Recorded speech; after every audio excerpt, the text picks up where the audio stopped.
ہونے لگی تو انہوں نے وصیت کی تھی کہ علی تم مجھے جو ہے غسل دینا. ان کو روکا اس لیے کہیں گے آپ نہیں دے سکتے کیونکہ آپ کا نکاح ٹوٹ چکا ہے. درود کے قصہ نمبر 46 فضل درود میں قصہ نمبر 46 پہ یہ واقعہ لکھا ہوا ہے کہ اللہ کے نبی صلی اللہ علیہ وسلم باتوں پر بیٹھ کر 47 آیت نمبر 31 یا الذین آمنوا واتقوا اللہ واتقوا الرسول ولا تبطلوا اعمالکم. اے ایمان والو جو ایمان لائے ان کے مخالف بات جا رہی ہے. صحیح حدیث کہہ رہی ہے کہ رفع دین کرنا چاہیے, آمین کرنا چاہیے, لیکن مخالف جو ہے اس میں یہ چیز نہیں ہے. قبر پر جا کر تو اتنی دیر میں وہ دیکھتا ہے کہ قبر پھاڑ کر ہاتھ نکلتا ہے نبی صلی اللہ علیہ وسلم کا, اور عورت آدمی کی نماز الگ الگ کہاں ہے ہم کو بتایا جائے. انہوں نے کہا تم جاہل ہو, تمہیں کچھ پتہ نہیں ہے. اس کو ہم لازم پکڑیں اور اپنے مولوی, اپنے قاری, اپنے امام, اپنے فلاں کو چھوڑ دیں اور صرف ہم سب ایک ہو جائیں قال اللہ قال رسول اللہ پر.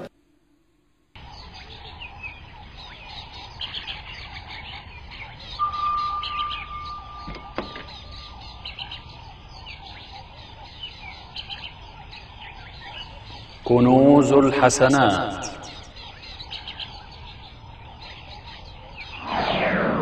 ورحمۃ اللہ وبرکاتہ. وعلیکم السلام ورحمۃ اللہ وبرکاتہ.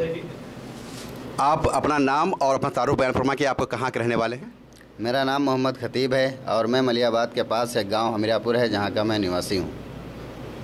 سعودی عرب میں کتنے سال آپ کو ہو گئے رہتے ہوئے؟ سعودی عرب میں مجھے تقریباً 8 سال ہو گئے ہیں. یہ دین حق, سلفیت یا اہل حدیثیت آپ کو کب سے پتہ چلی اور آپ نے کب سے اس کو قبول فرمایا؟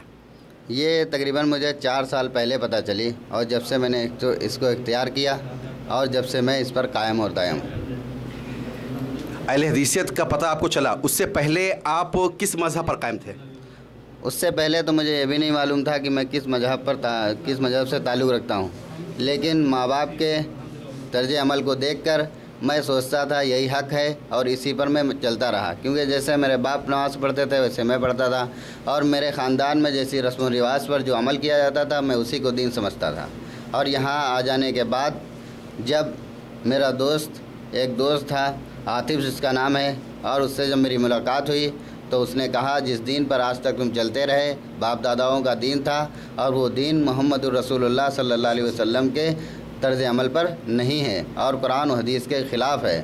جب مجھے یہ کوشش پیدا ہوئی کہ دین حق آخر ہے کیا, جب میں نے اس کی تحقیق کرنا شروع کیا. تو تحقیق کرنے میں آپ نے کیا پایا؟ تحقیق کرنے کے بعد میں نے یہ پایا کہ جن رسم و رواج پر ہمارے والدین ہمارے خاندان والے چلتے تھے وہ رسم و رواج غلط ہیں اور اسلام کے خلاف ہیں, کیونکہ اس سے پہلے میں نے قرآن کریم کو صرف پڑھا تھا, نہ کہ ترجمے کے ساتھ پڑھا تھا. ترجمے کے ساتھ پڑھنے کے بعد پتہ چلا ان الدین عند اللہ الاسلام, کیونکہ اس سے پہلے میں صرف رسم و رواج کے دین پر چلتا تھا لیکن اسلام کو مجھے پتہ بھی نہیں تھا. اس لیے اسلام میں سب سے پہلا رکن یہ تھا کہ شہادت لا الہ الا اللہ و ان محمد الرسول اللہ, کہ ایک اللہ کی عبادت کی جائے اور محمد صلی اللہ علیہ وسلم کو اپنا نبی مانا جائے.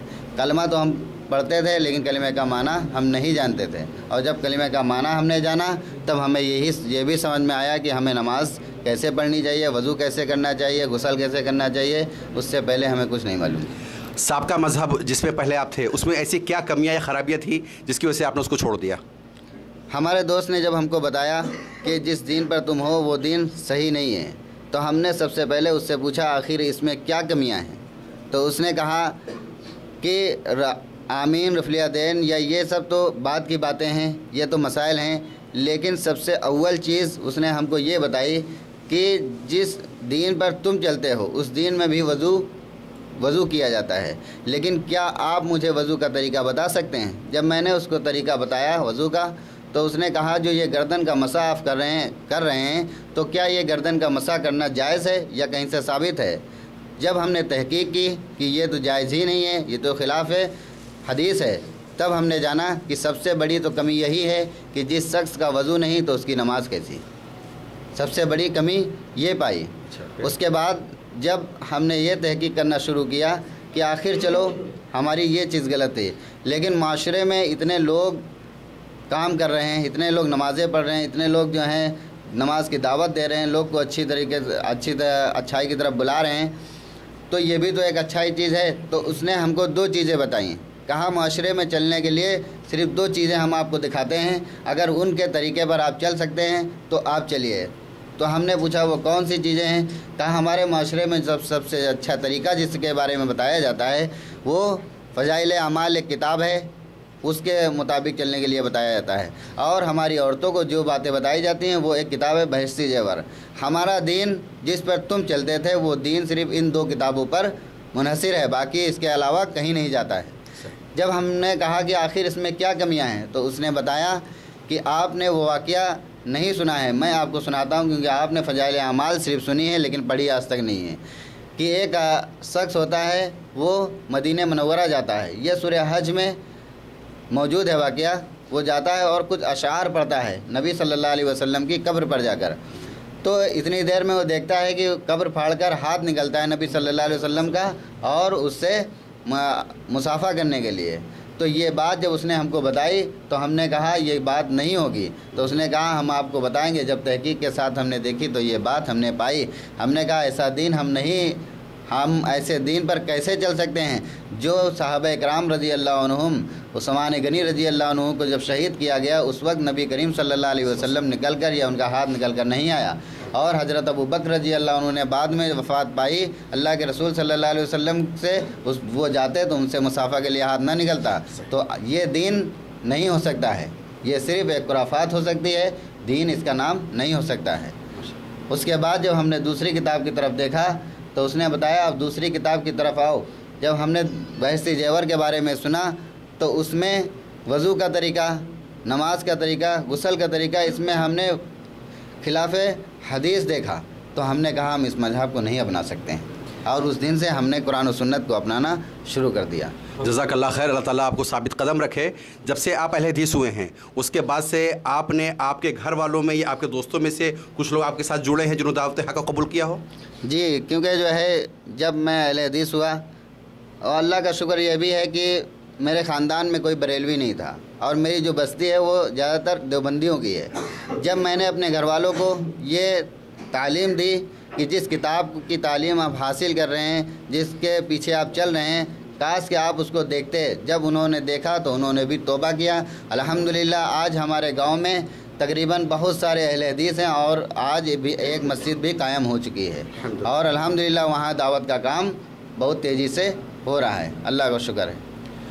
سامعین اکرام، جیسا کہ ابھی آپ نے خطیب بھائی سے سنا، انہوں نے بھی ایک واقعہ نقل کیا ہے فضائل اعمال سے، جو فضائل درود کے آخری صفحے پر بھی موجود ہے، اور اس کے علاوہ فضائل حج بھی موجود ہے، کہ ایک بزرگ تھے، جب وہ گئے نبی صلی اللہ علیہ وسلم کی قبر مبارک کے پاس، اور وہاں پہ انہوں نے کچھ اشعار پڑھے تو اللہ کے نبی صلی اللہ علیہ وسلم کا ہاتھ جو تھا وہ قبر سے باہر نکلا، اور اسی میں بیان کرتے ہیں کہ 90,000 لوگوں نے اس کو بیک وقت دیکھا۔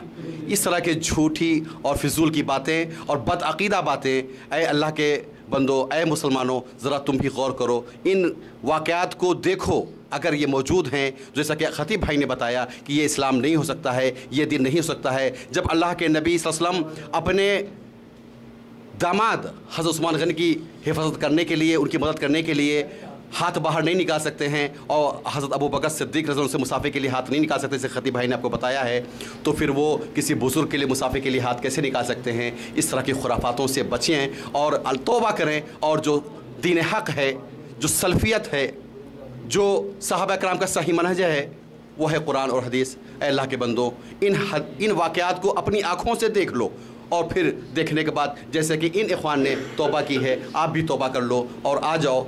ہم سب مسلمان ہیں، ہمارا رب ایک ہے، ہمارا دین ایک ہے، ہمارا نبی ایک ہے، ہماری شریعت ایک ہے۔